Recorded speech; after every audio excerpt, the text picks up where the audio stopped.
Limerence by devdevlin, read by Alex Mabilla. Summary. It does not surprise him at all to know that Hermione Granger has come to think herself half in love with him. But it is not to last, and it is that night, on the night of the school's annual Halloween dinner, that he knows that Hermione Granger's opinion of him is about to rapidly shift. And how could it not? Because at his feet there is a dead boy, and she has seen it. A Tomione Fanfiction. 1. He knows her. How could he not? She's the brightest of his students, the one with the bushiest hair, the quickest to shoot her hand up, the one with a deeply rooted desire for praise. And she knows him. Or at least she thinks she does, and how could she not? He's the youngest professor Hogwarts has seen in decades, the one with the darkest eyes, the quickest to lose his temper, the one who can keep even her on her toes. He has taught here for years now. He has witnessed firsthand her slow transition from a small, timid, buck-toothed girl into a strong-willed and sharp young woman, and she is, on paper at least, extraordinary. She asks the sort of questions he expects from no other, provides answers more detailed than any single textbook, and he knows for a fact that if it were not for a biological necessity that is sleep, she would spend all of her spare waking hours in the library. Over the years, her diligent methods have enabled her to scrape up on each and every record mark set by he himself, and it is no surprise that Hermione Granger has therefore been affectionately termed the brightest witch of her age. And yet, she is extraordinary, but deep down, she is still just like the others. He has not missed the way she tucks her hair back when she enters his classroom. He has noticed the way she hastily averts her eyes when he catches her looking at him. He's well aware of the roses that bloom beneath her skin when she receives his praise. Extraordinary as she may be, she is still a teenage girl, and it is only natural that she, like the others, has come to indulge in fantasies of her young professor. It is not a strange thing to him, being admired. It is a burden that Tom Riddle knows all too well, and over his years he has honed it, learned to use it, wield it. And wield it well he does, and so No, it does not surprise him at all to know that Hermione Granger has come to think herself half in love with him. But it is not to last, and it is that night, on the night of the school's annual Halloween dinner, that he knows that Hermione Granger's opinion of him is about to rapidly shift.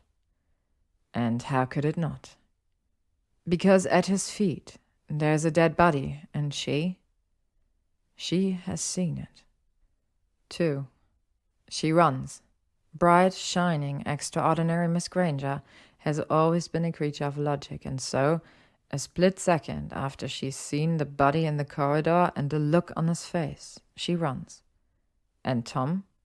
He does the only thing he can think to do. He chases her. She makes it to the courtyard, but only just. Granger is a quick little rabbit, but he's a fox, and the length of her legs cannot compare to his. She fights against his hold, and how could she not? Rabbits are animals of prey, and the instinct to escape, to flee, to survive is strong. But she is already between his jaws, and instinct alone is no match for his sharpened teeth. You can't do this, she gasps against the hand he has over her mouth, and it is not a plea for her life. It is not submissive, and it is somehow both exactly what he did and did not expect from her. It is such an absurdly stubborn thing to say, so very, very like her, that he laughs. And it is precisely then that he struggles with her. In his amusement, his grip loosens, and she, extraordinary Miss Granger, uses it to her advantage. Her elbow low on his stomach, and her heel solid against his shin grant her freedom. And though he growls low and rapid, it does not deter her. Her wand is raised only seconds before his own, and though her arm is shaking and her breathing is uneven, her jaw is set. Strong-willed, extraordinary Miss Granger. He would have laughed at the end of any other student's wound. But he cannot see any amusement in hers, only sheer determination and blind, foolish bravery, and maybe something else, something restrictive and chafing. When he disarms her, he does so quickly, silently, and her wand is out of her hand before she's even realized it. But once she does, for the shortest of seconds, he sees anger. But then she is retreating, backing up against the castle wall, and though the action is submissive, almost fearful, she still holds her chin high and says in between pants, You can't kill me." The statement, bold, stubborn, and fearless, makes him want to clasp her neck between his hands and snap it. Not because it is an order, and how dare she think she can order him of anything. Not because she is a mudblood, and how dare she think she can order him of anything. But because he knows all too well that she is entirely correct.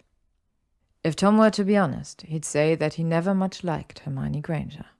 She's loud, a know-it-all, a brown-nosing, foolish, undeserving, extraordinary anomaly in his classroom, and if she were to be dead, he would not miss her.